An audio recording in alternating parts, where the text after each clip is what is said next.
Okay, so Module 5, Hyper-V Virtualization in Windows. So dito, we're gonna configure and manage Hyper-V. Pero first of all, ano ba tong Hyper-V na to? Ano yung architecture niya? So define Hyper-V. Hyper-V is the one managing the resources in a bare metal computer, no? So ito yung magda-drive, parang driver siya ng mga storage, compute, memory and networking component. Gagawin lang niyang it will distribute accordingly. Okay, let's say gusto ng isang VM to CPU. Assign lang niya yung to logical CPU, hindi yung physical CPU. Meron siyang logical. So ano yung logical? So let's say quad core, apat na physical core, multiply by hyper-threading times 2. So magiging 8 core. 8 physical core, 'di ba? 8 physical core. Ang logical core niyan, magiging 8 logical core siya. Ganun, ano? Tapos yung logical core niyan, distributable among VM. Dinidistribute yan. They can share. Pwedeng hatiin. Pero memory, hindi pwedeng hatiin. Pag dedicated na sa isang VM, kanya na yon. No? Ang CPU pwedeng share pa. Okay, it's a hardware virtualization layer, no? As in bare metal can be distributed accordingly, no? This is only a software, no? Available in Windows Server. It can subdivide the hardware capacity of a single host to multiple virtual machine. Normally, provide an isolated space for each VM to run its own operating system. So ito yung level 1.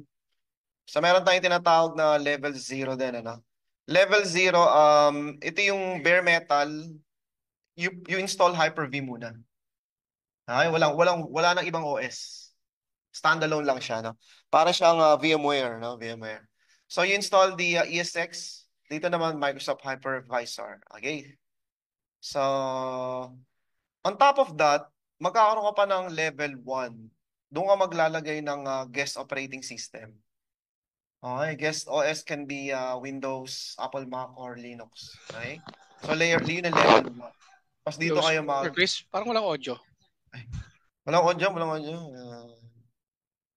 Meron, sir. Hello. Mic test. Ayan, pumapalo. May audio. Rinig ba ako? Ba't dalawa lang kayo? Albert. Rinig ba ako? Rob. Kevin. Am I audible?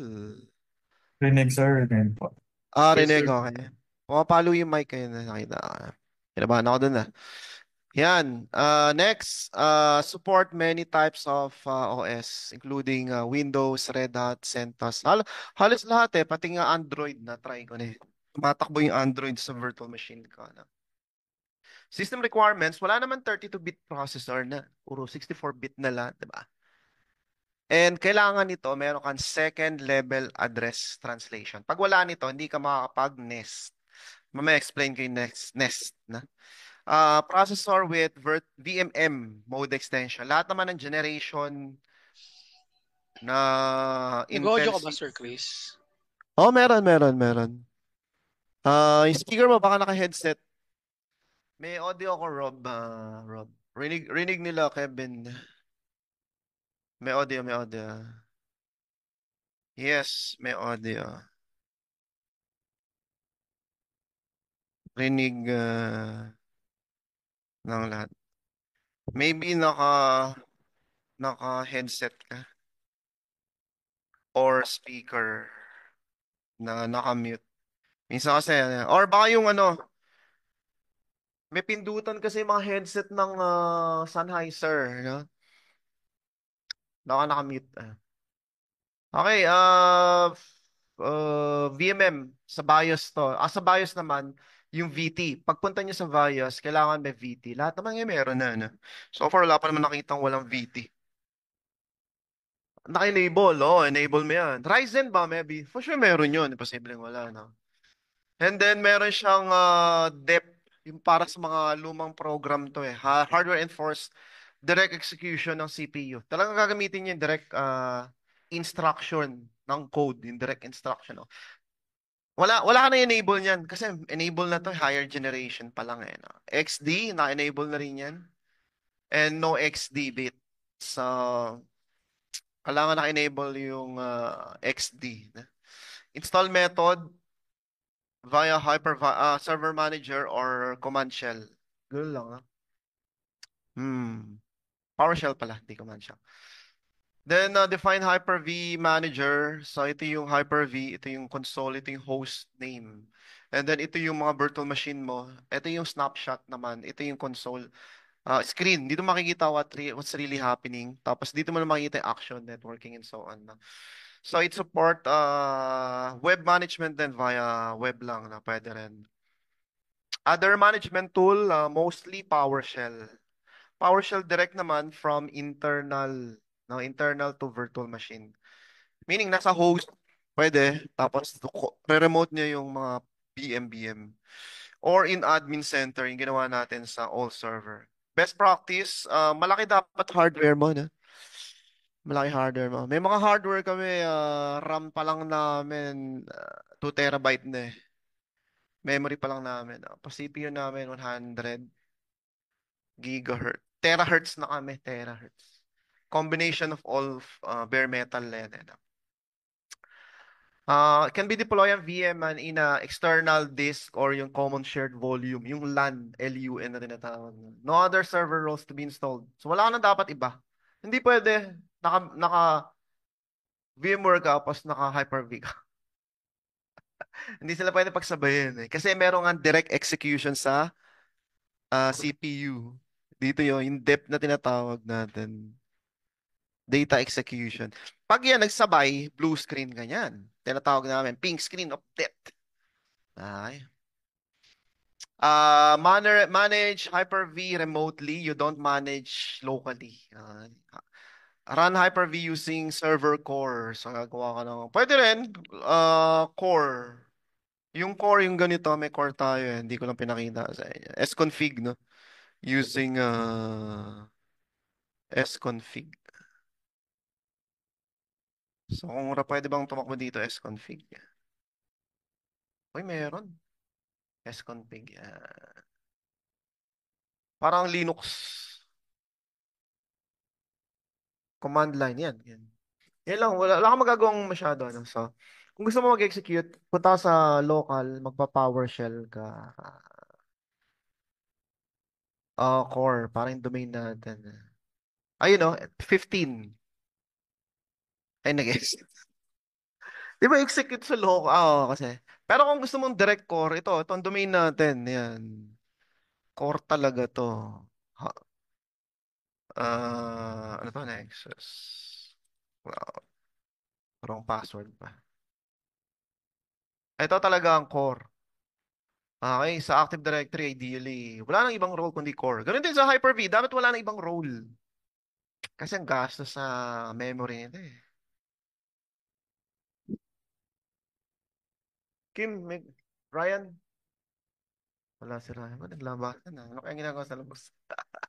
Ayan, pag mo mag-load nito, yun. So kung gusto, ang wala kang magagawa dito except you can change the host name, join sa domain, install update, RDP, per pinatay ko.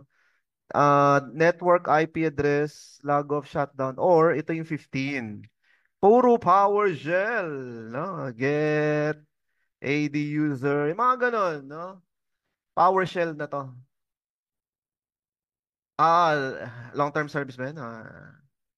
Get AD domain. Pwede ka rin gumawa na, no? New AD user. Command line lang. Ay, ayaw. Kasi wrong spelling ako. Oh, pasok. Net user. Yun, crispy. Ha? Command line. Parang Linux. Kinaya. Minimal lang ang resources. Kasi nga, napakataas ng run a best practice analyzer, then it will make a recommendation. Use Gen 2. Gen 2 kasi above 2 terabyte. Tapos may networking din to. Networking. No? So, it support legacy, mga old Broadcom physical and synthetic, yung mga virtual naman. So, tatlo lang ang virtual type. Pag sinabi external, connected ka sa internet. Menet ka na. Pag sinabi internal, yung host tsaka VM lang. Okay? Doon ka sa host, mapiping mo yung VM. VM naman, walang internet. Yung host lang. Okay.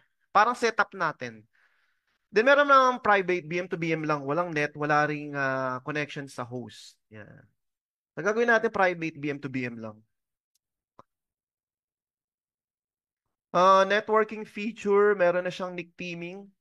No, sa amin, ano lang eh. Actually, isa lang, 10 gigabit, enough na. Pero for failover lang yun na. Hindi naman talaga naglo-load balance eh. Meron ding port mirroring, whatever yung VLAN nung kabila. Kokopy lang ng kabila. Okay? Para nag-fail yung isa, you don't need to create another VLAN. NIC teaming, dalawang network card, let's say 10 gig, 10 gig, you can maximize the usage. Maging 20 gig throughput. Pero sa akin, hindi naman ginagamit yun. Kasi, round robin yan eh. Ang data niyan, dito, dito, dito, dito, dito, dito, dito, ganyan.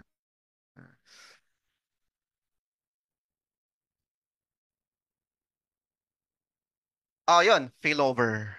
Yun ang main purpose ng NIC teaming, failover. Pag load balancing naman, you can have double the speed, no? Meron din SRIOV. Ito dapat maintindihan nyo to.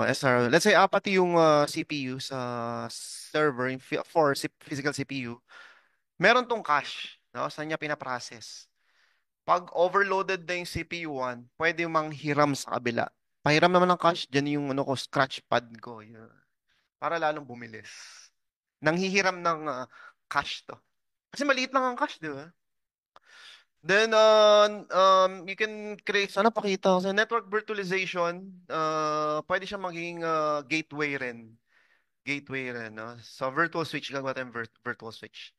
Bandwidth management, you can decrease, increase the size. Pas meron din siyang encryption na. Yung lahat ng data dumadaan sa NIC, no? Encrypted using IPsec na siya. Okay? Meron din siyang router guard na locally isolated sa local host lang. Okay, so ano naman yung nesting na tinatawag natin? Dito magtataka kayo, sir.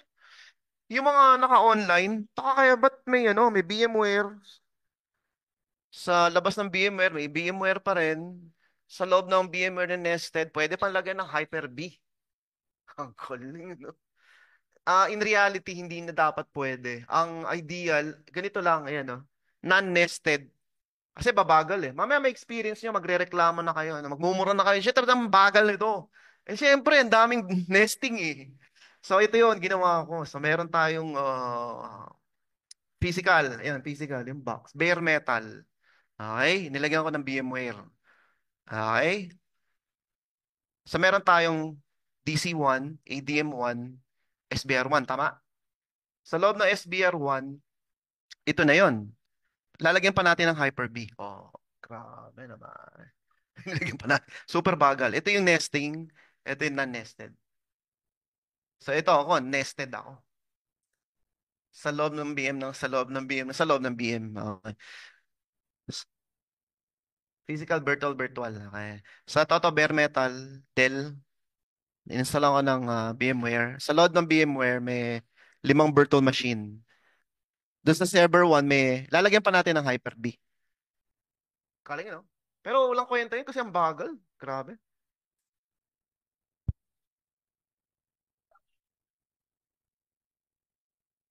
Sa amin, hanggang dito lang non-nesting. Hanggang dito lang, isang hypervisor lang. Tapos, mga server. ESX naman tawag namin.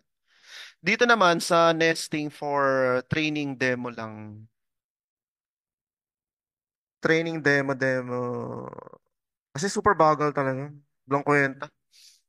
Pangit yung nesting. Wala rin naman gumagamit yun in production. Requirement for nested Hyper-V guess above 2016. And kailangan malaki memory mo. So dito manghihiram tayo.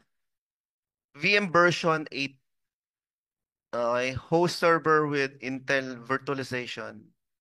Sa extended page table. Dito kasi yung portion ng memory na i-assign mo sa isang VM, papahiram mo uli sa isa pang VM. So kailangan yung paging niya extended. Kaya